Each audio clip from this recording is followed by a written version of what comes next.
not left you alone. మిమ్మలను మరి ఆ పరిశుద్ధాత్ముడు విడిచిపెట్టడు. మిమ్మల్ని కేవలం అనాథలుగా, విధవరాలుగా, దిక్కులేని వారిగా విడవడు, ఎడబాయడు. God himself is living in you if you are a child of God who have properly heard the gospel and received Jesus Christ as your savior. ఆయన తానే మీలో నివసిస్తాడు.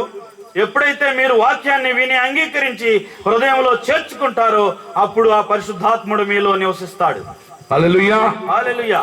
God the Holy Spirit is living in you and he is with you. You are not by yourself. You are not alone. దేవుని యొక్క పరిశుద్ధాత్ముడు నీలో నివసిస్తాడు. నీవు ఒక్కదానివే కాదు గాని పరిశుద్ధాత్ముడు నీతో ఉండి నీలో ఉంటారు, నిన్ను నడిపిస్తారు. That's the number one point. And the number two is, the next is divine communion.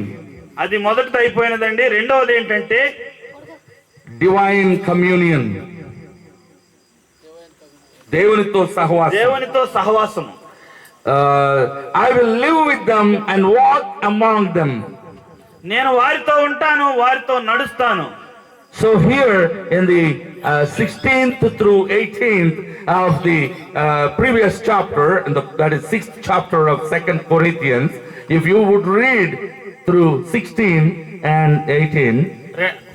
రెండవదిగా మనము మరి 2వ కొరింథీ పత్రిక 6:16 నుంచి 18 దాకా చదివినట్లయితే మనకు అర్థం అవుతుంది. Go ahead, read.